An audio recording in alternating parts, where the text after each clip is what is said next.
I've been thinking about this a lot lately. What is the biggest threat to civilization? Oh, wow.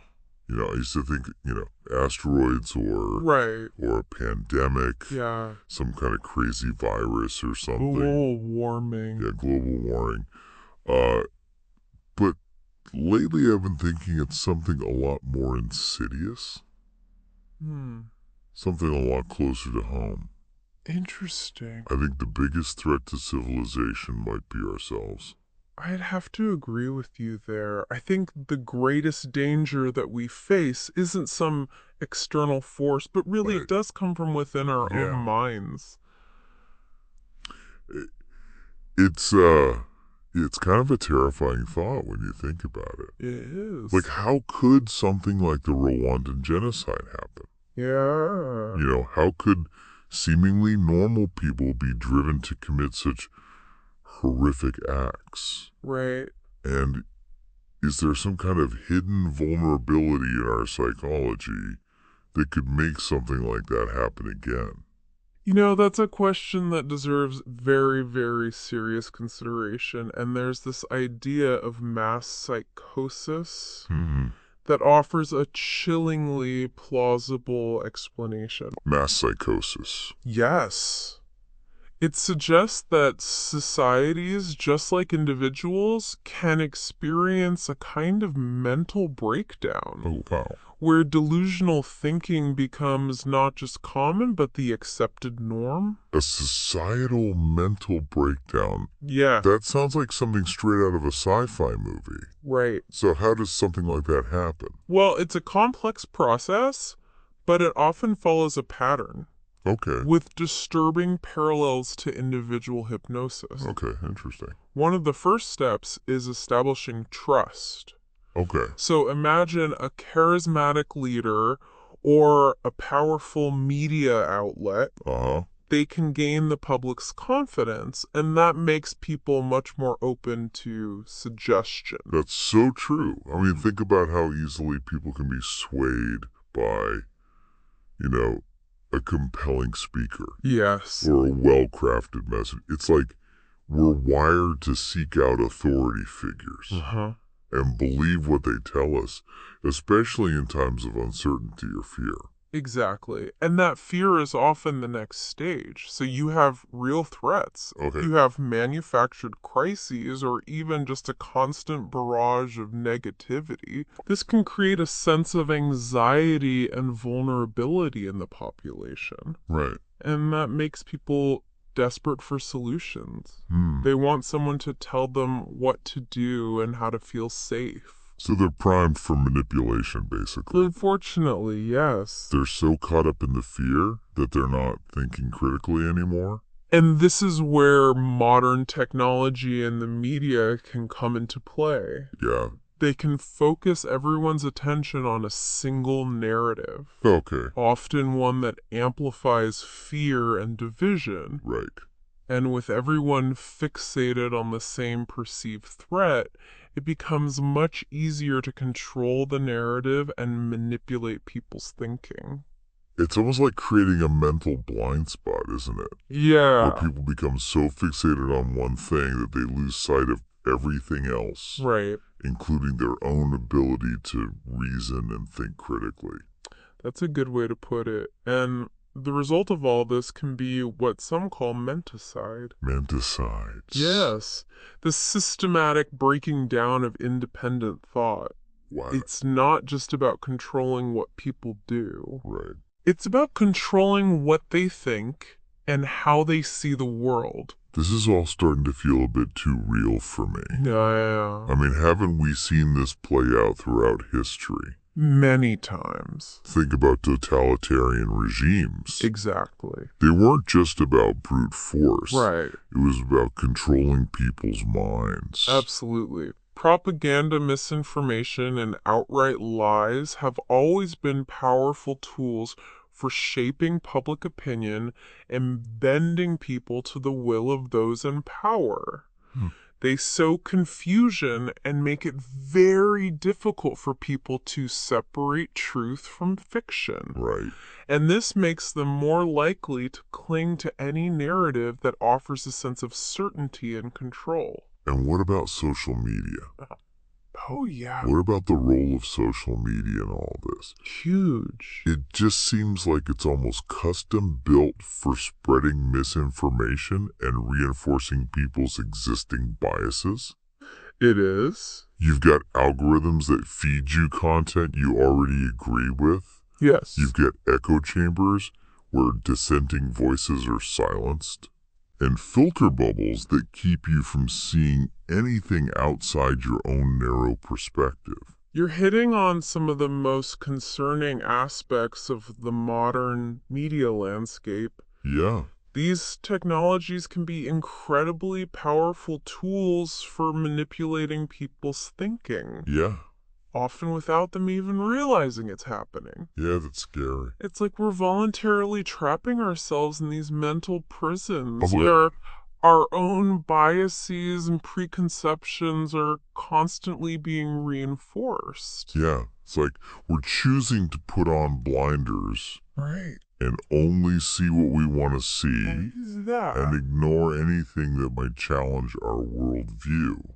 It's a very dangerous trend, It is. and it's something we need to be very aware of. Absolutely. And when those echo chambers get amplified by things like confirmation bias, that tendency we all have to look for information that supports what we already believe, Right. it becomes even harder to break free from those mental prisons. Yeah, it's almost like a self-fulfilling prophecy, isn't it? It is. You start with a certain belief. You seek out information that confirms it, and then that just strengthens your belief even more. Exactly. Even if it's based on, bad information or flawed logic. It is, and it's made even more challenging by the fact that a lot of these manipulation tactics operate on a subconscious level. Right. Like, we're not always aware of how our thinking is being influenced, which Yeah. makes it that much harder to resist. It's a little unsettling to think about how easily our minds can be manipulated Right. without us even realizing it. Yeah. It's almost like we're all just walking around in a mental fog, Yeah. just susceptible to suggestions and influences that we're not even fully aware of. And that's why it's so important to cultivate self-awareness and critical thinking skills. The more we understand how our minds work, the better equipped we are to recognize and resist these attempts to manipulate us. So it's not just about being careful about the information we consume. No. But it's also about understanding how that information is being presented to us and how it might be influencing our thinking on a deeper level. Exactly. We need to develop a healthy skepticism, a willingness to question everything. Yeah. Even the things we think we know for sure. Right. That means being willing to consider other perspectives, Okay. challenge our own assumptions, Right. and admit when we might be wrong. It sounds like a lot of work, though. It is. But I guess it's worth it if it helps us avoid, falling prey to these dangerous thought patterns. It is. These collective delusions that can have such destructive consequences. It is essential work because the truth is mass psychosis isn't just some historical phenomenon. Right. It's a very real threat in the world today. Okay. We're seeing the same patterns play out right now. The fear-mongering, the propaganda, the demonization of anyone who dares to disagree. Yeah. All of it amplified by the speed and reach of social media and the internet. Yeah, it's like we're living in this giant social experiment.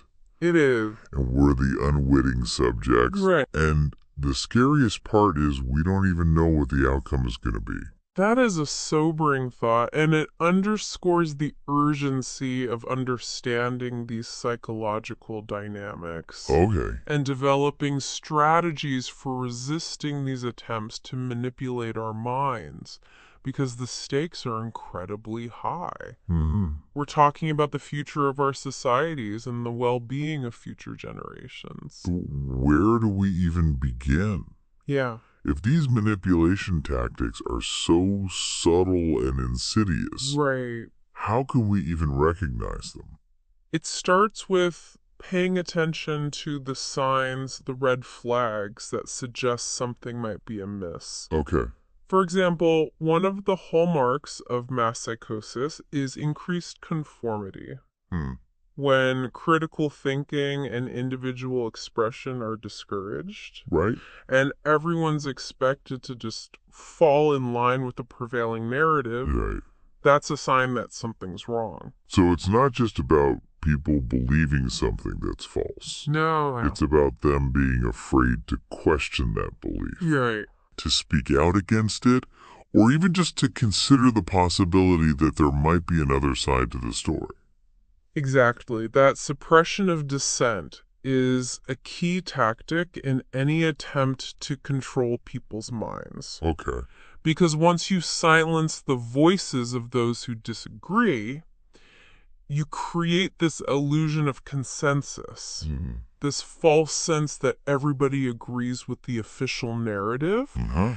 and that makes it even harder for anyone to break free. Yeah, it's almost like a self-reinforcing loop. It is. You know, the less dissent there is, the more people believe that the prevailing narrative must be true, Right. which then leads to even less dissent, and so on. Exactly. It just seems like a very effective, It is. albeit insidious, way to control a population.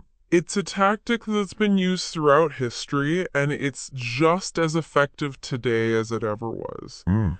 And the internet, with its ability to amplify certain voices and suppress others, has unfortunately made this tactic even more powerful. So how do we break free from this cycle? Right. How do we encourage critical thinking and dissent in a world where those things seem to be increasingly discouraged?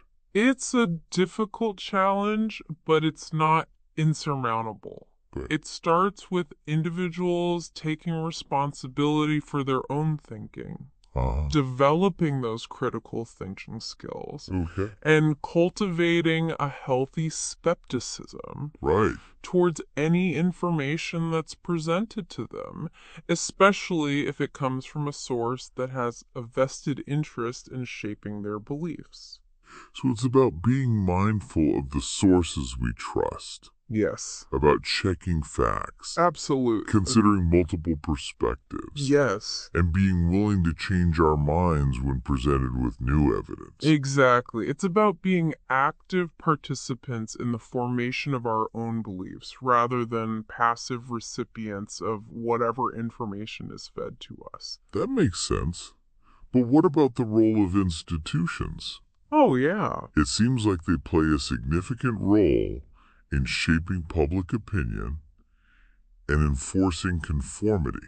They absolutely do, and that's why it's so important to be aware of the influence that institutions like governments, corporations, even educational institutions Right. can have on our thinking, you know? Uh-huh. We need to be willing to question their narratives, Okay. hold them accountable for their actions, Right. and resist those attempts to control our minds. So it's about being informed citizens, Yes, engaging in civic discourse, absolutely. holding those in power accountable, Yes, and advocating for policies that promote critical thinking and freedom of expression. precisely. It's about recognizing that we're all part of a larger system, and that our individual actions can have a ripple effect on that system. Right. And while it can be tempting to feel powerless in the face of such large-scale forces, Yeah. It's important to remember that even small acts of resistance can make a difference. It's a good reminder that we're not just passive observers in this grand social experiment. We're not. We have a role to play, a responsibility to think critically, to speak out against injustice, and to fight for a world where reason and compassion prevail over fear and manipulation. I couldn't have said it better myself. It's a battle worth fighting. Absolutely. And while the challenges are significant, I believe that we have the capacity to overcome them, We do. to create a more just and equitable world where individuals are empowered to think for themselves. Yes. And to resist those attempts to control their minds. You know, it really all comes down to recognizing that this battle for a free and open society is a battle for the control of our own minds. That's interesting. We need to be so vigilant in guarding against these influences that seek to undermine our ability to think critically and independently. You know, it's funny because we often associate strength with physical power Right. or military might, but maybe true strength actually lies in our ability to resist those psychological manipulations, to maintain our sense of self and our capacity for critical thought, even when we're facing this overwhelming pressure to conform. I think that's a really profound insight. Yeah, We often overlook the importance of mental resilience, right. the strength it takes to stand up for what we believe in, even when it's unpopular, and to resist those who are trying to mold our minds to fit their agenda. It's like we need to build an internal immune system, Yeah. right? The stronger our defenses are, the less likely we are to fall prey to these mental viruses. I love that analogy. And just like with our physical health building, that mental resilience requires conscious effort and ongoing practice. We need to nourish our minds with diverse perspectives, challenge ourselves with new ideas, and develop the ability to discern truth from falsehood. It sounds like a lifelong journey, It is. this pursuit of mental strength and clarity. It is a lifelong journey. But it's a journey that's essential for anyone who wants to navigate the complexities of the modern world without falling prey to those forces that seek to manipulate our minds. I agree. It's a journey that's worth taking not only for our own individual well-being, but for the health and resilience of our societies as a whole.